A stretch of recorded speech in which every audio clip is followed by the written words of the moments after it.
kamusta na nga mga master? Today meron tayong isang laptop na gagawin. Ang laptop na to ay pinadala sa atin ng isang client. Sobrang bagal na daw at kailangan na din natin itong i-upgrade.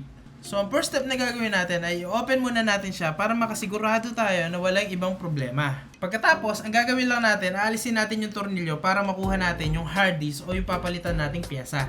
Ngayon naman, aalisin natin yung hard disk sa pinaka-case niya dahil papalitan natin ito ng SSD. After nun, ibabalik na natin yung SSD at ilalagay na natin yung mga tornilyo. Para ma-check kung gumagana nga ba ang SSD, kailangan natin itong i-power on. O diba? Black screen? Syempre, wala pa siyang operating system. Kung ikaw niyan, kakabahan ka na.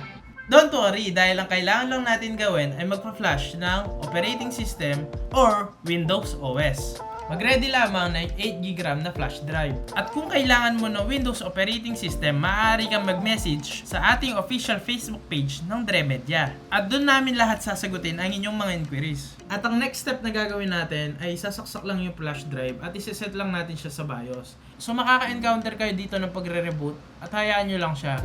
So habang nagre-reformat tayo, make sure na nakasaksak lang lagi yung computer natin or yung laptop natin. At kapag okay na, antayin lang natin siya na matapos. At kapag tapos na mga master, pwede na nating ibalibag sa may-ari. At hanggang dito na lamang mga master, kita-kita tayo ulit sa mga susunod pang mga video.